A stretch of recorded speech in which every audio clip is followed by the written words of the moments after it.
As a carnivore, you begin to see through so many of the scams in life. Think about it. We know the authorities lied to us about nutrition. What else have they lied to us about? This is not about right versus left. It's about truth versus falsehood. Hello, friends. It's the Carnivore Rabbi. A rabbi is a teacher and source of inspiration, and that's what this channel provides for carnivores of all faiths. Welcome.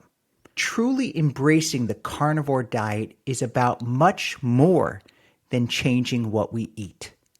It changes our mindset. It changes our vision of the world and our future.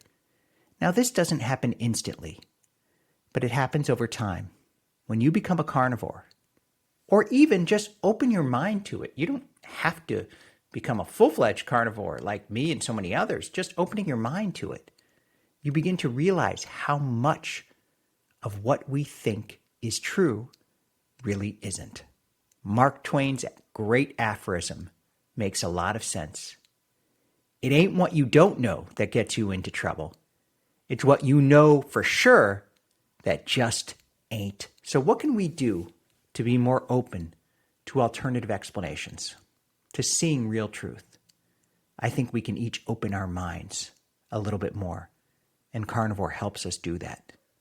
First, we respond to news with calm and clarity.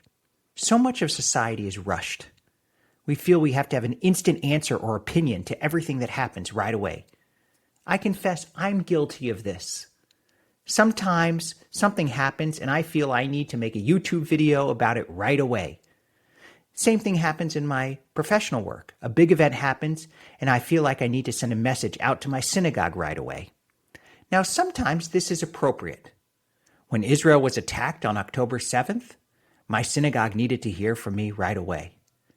But sometimes a rushed response just reinforces the artificial narrative.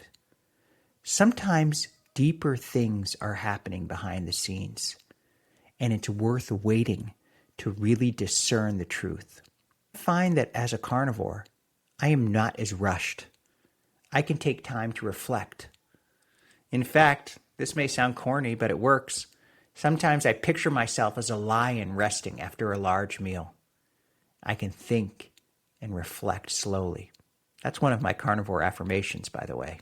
There's a carnivore calm. It's real. Second way to open our minds. Follow the money. People often ask how our nutritional system got so distorted. Why does the food pyramid suggest the opposite of what is healthy? Ask yourself, who benefits from the current system? Big agriculture interests do. Not the mom and pop farmers, but the big companies who harvest tons of corn and ethanol and other grains and profit mightily from our current government recommendations. You know who else the processed food companies. Their profit margins are huge. It's much more profitable for big business when people eat Cheerios for breakfast rather than bacon and eggs. You know why? You can make and box up Cheerios for pennies. It's so cheap. But eggs, especially pasture-raised ones, and good cattle or pigs, they take time and effort. And you can only mark up the prices so much because they're plentiful and relatively easy it's not as centralized production. So you cannot mark up. There's not the monopolies and branding that cereal companies have. So in order for those companies to make more profit, they demonize the really good food for us, the food that doesn't yield as much profit, and all but force us to eat their heart-healthy grains. There's a fascinating book about this called Fiat Food, and it's all about the reasons the government started to demonize meat in the 1970s. It's fascinating, so much more complicated than you can even imagine. One of the reasons they demonized meat was to hide inflation. And it was also a way of hurting the former Soviet Union. There's interesting stories about that. And there were vegetarians in very influential positions who shaped the process and approval of the food pyramid. I don't think it's a vast organized conspiracy. It's just people with similar interests and goals coming together and finding a common villain, red meat. And in fact, some of them might have even believed they were doing good. I think some of them knew they were just lying to line their pockets, but some of them believed they were doing good. But a lot didn't.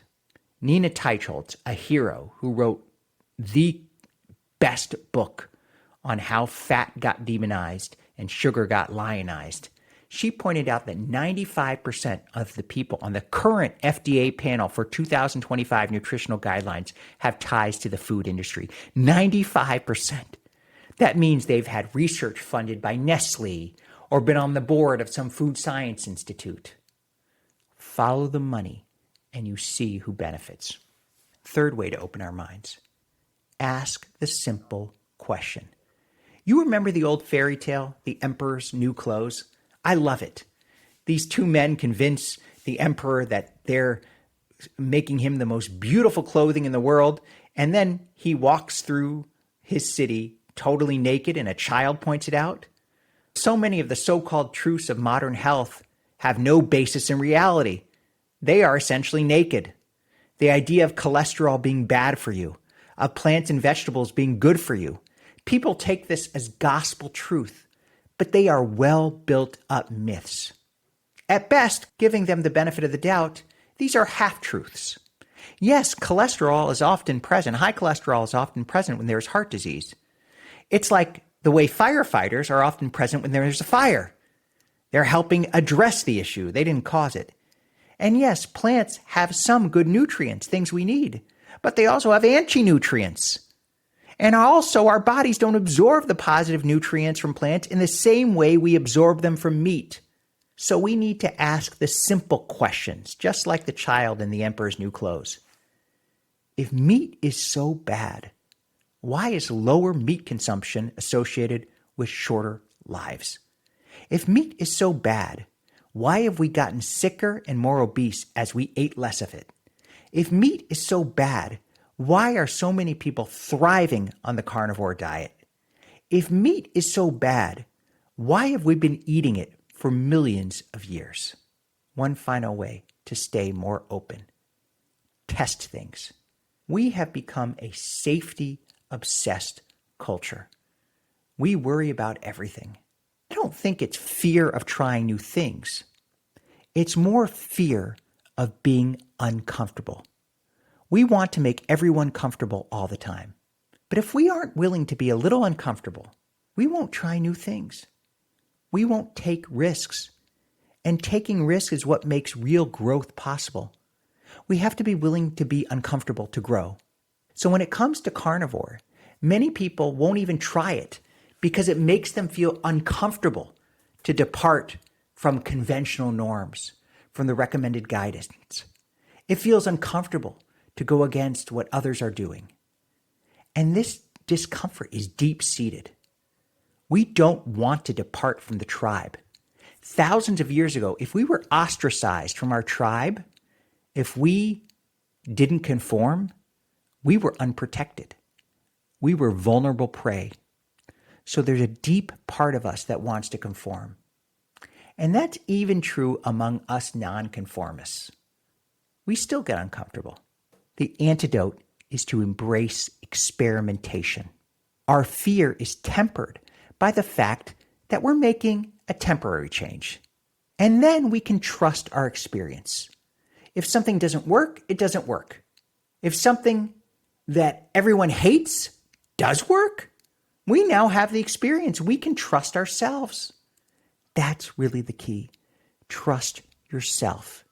Test it, try it, and see what feels right. Don't take my word for it. Don't take someone else's word for it. Test it. And in our case, eat meat. Test it. Lots of it. Every day for at least 60 days. And see how that makes you feel. Like many of the people watching right now, I think you'll be pleasantly surprised.